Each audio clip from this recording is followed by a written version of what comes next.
Welcome to HealthWise. I am Dr. Pamela Lewin. I'm a family physician, and I'm here with my colleague, Dr. Stella Nemasesso. Today, we are going to speak about a very important public health problem, and also a problem that most people really don't even realize that they're dealing with, and that is stress. What is stress, really, you might ask?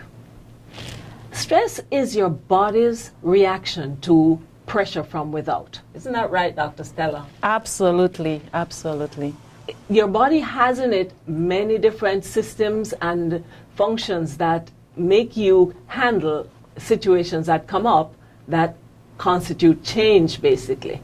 Whether it harks back 3 million years ago when man was running from the saber-toothed tiger, that fight or flight reaction, or whether it be just a simple thing like if I gave you this to hold, and I said just hold it up in the air. In the air? It's very light, doesn't cause any stress right now, but if I were to go away from here and leave Dr. Stella holding that all night long tonight, I'm sure when I came back tomorrow morning, she'd be very stressed out, right? Exactly, and I'm already stressed, wondering, why am I holding this? What's the most important? Is this important? What does this have to do with this show? You know, that kind of thing. So stress can be imposed by other people's actions, or they can also be your own thought processes. That's true. And you know, the body is created with mechanisms to maintain balance. Balance, that's homeostasis. Exactly right. We're always trying to get back into balance. Homeostasis.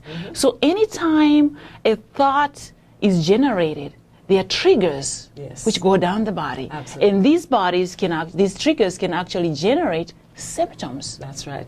And if these triggers are constantly ongoing, then a situation is now being created here, which eventually manifests itself as stress. And that can lead to malfunctioning of certain parts of the body, which leads to disease processes and ultimately death.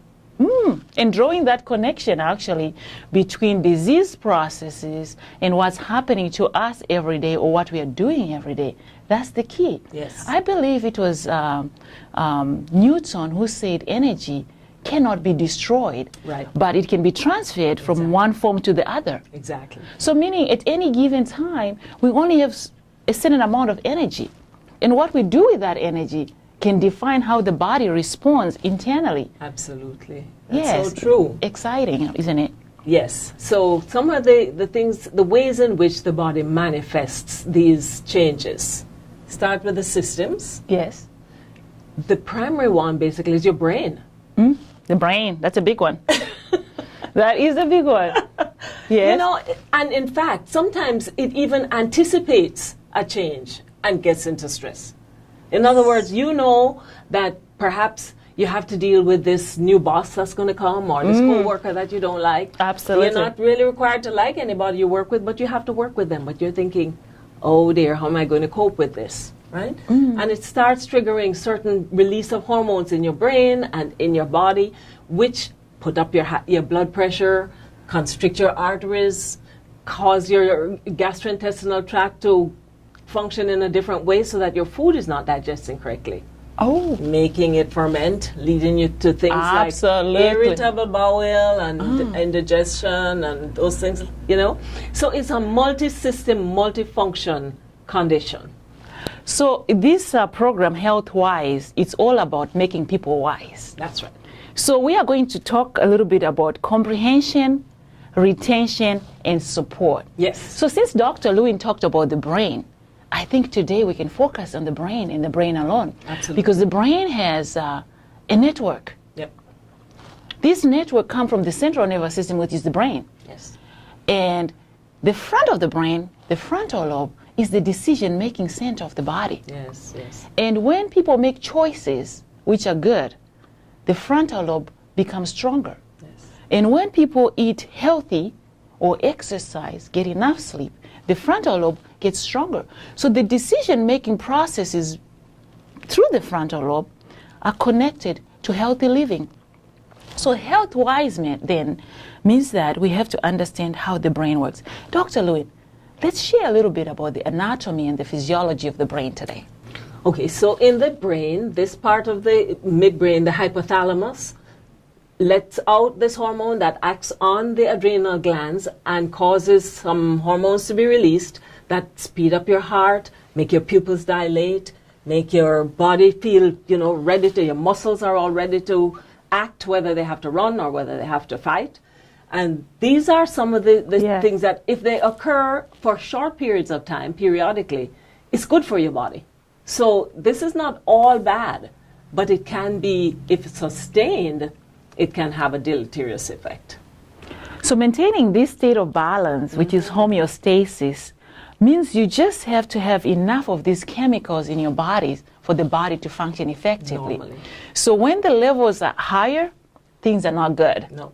When the levels are lower, Too low. things are not good. So how then can we, as human beings who are surrounded with challenges every day, be able to make healthy decisions and function without the symptoms of stress?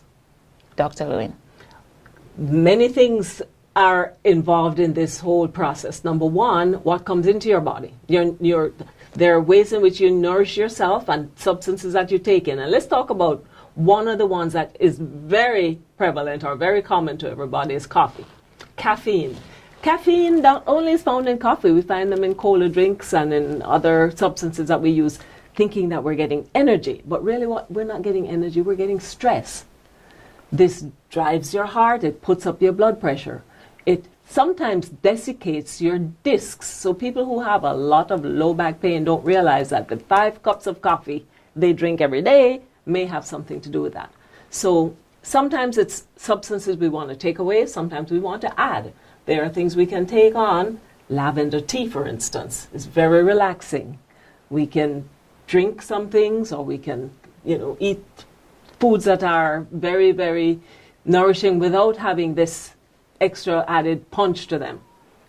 So Dr. Lewin, what you're talking about is the balance. I often wonder, children, when they're young, they have all the energy in the world. They run around. They do. They don't rely on coffee. What makes us as adults resort to have to get a stimulant to function? And I guess it's that balance. As life demands every aspect of our time, we find very little time for enjoyment, for peace, for rest, for sleep, and for just, relating with each other and play. And true, in Yes. this America today, it requires 2 people to work in a family. That's it. 2 paychecks in order to make ends meet. The one is off in the car taking kids to various activities. The other one is really trying to carry on with the bringing in the paycheck. So that alone in itself is very stressful. And then other changes, we don't really do change very well. Even although we have things happening all the time, like visits of the in-laws, or you're going to have a new job, something like that. These are some of the things that take us off balance. And we don't really like to have to do any kind of change. So that being said then, so how can we get back there where the body can maintain this state of balance, this homeostasis? This is a state where the blood pressure is normal, the breathing is all right, you get enough sleep in the night, you get up in the morning well rested, and everything is under control. I guess what I'm looking at is going back there, the days when everything was well. Yes. You mentioned We had America. time. We took time to do things. We had extended families. There were the grandmother or the parents were home with the kids. It wasn't a single family home or anything. We had other mechanisms. The people took time out to maybe go to church or to meditate or to do things like that are calming. They had more time for exercise, which would use the strength of the muscles that had been built up for this fight or flight. Yes. And they drank more water, their muscles, their bodies were more pliant. There are so many things that we can do to help us to cope with these stressors. That is exciting. I'm loving that, Dr. Lewin. So what I'm hearing is this. The frontal lobe, the front of the brain, makes decisions. In order to make better decisions, we need to get enough sleep, 1, drink water, exercise, enjoy life. And this can be done through getting a massage, walking in the park, visiting with a friend, watching a funny video, having fun. So when the frontal lobe is well nourished, as well as eating complex carbohydrates. That's true. Healthy eating, healthier choices. When the frontal lobe is well nourished, the decision-making processes are well refined. And every system in the body is regulated through the two systems, the sympathetic and the parasympathetic nervous system. The sympathetic is when things are rushed and you have to go bang, I gotta go. You're all fired up. Yes. The system is prepared to fight, fright, or to be frightened, right? Yes. Yes. They call it the fight Flee or to to flee. run. Yeah, that's right. So there are certain things in life which does the same thing as that. Yes. Is the fight, fright, Yes. and run. You're absolutely right. So to disengage from this mode now, we have to engage in the other one. This is almost like picture yourself sitting on the toilet reading a newspaper. The bowels are moving, the eyes are focused, the heart rate is down. That's when you have to engage in that other mode, which calms things down. Yes. I used to drive a manual shift, the 5 shift. And every time you're going up the hill Oh, yeah, and you you had to don't engage change the that gear, clutch. it goes, roar, the sound changes. So for anyone who's experiencing symptoms of changes in sleep patterns, enjoying life, eating habits, unexpected weight changes, weight gain or weight loss without any changes in how you eat, those might be symptoms that you need to shift the gear. And that reminds me of Shift the the gear. story. The story of the gentleman sitting on the veranda with his friend, and the old hound dog is lying there. And every now and again, the hound dog goes, "Arr!" He says, "What's wrong with Toby there?" He says, "Well, he's lying on a nail, but he's too lazy to get up." So we have to be able to change what is causing us the problem in order for us to be able to get a different result. I love that. I love that. So what I'm hearing is Dr. Lewin is saying, get off the nail. That's right. Don't hurt. Change your Just because lifestyle. you have to make that extra dime. Absolutely. You have to get that matching purse. Well said, or you have to Dr. get your Stella. nails done. Let's go back to basics here and find the root cause of stress. Yes. What is causing the stress? Is it something I can change? Yeah. So look at least 3 things you can change this week. That's right. To nourish the frontal lobe, either is drinking water, going to bed early, be positive, Yes. reading scripture, meditation, singing, or learning a new skill. All of the above. Well, Thank for you. today, thank you for joining us here at HealthWise. See you next time. We look This- forward to seeing you again. Absolutely. This is Dr. Stella And and Dr. Dr. Lewin. Thank you.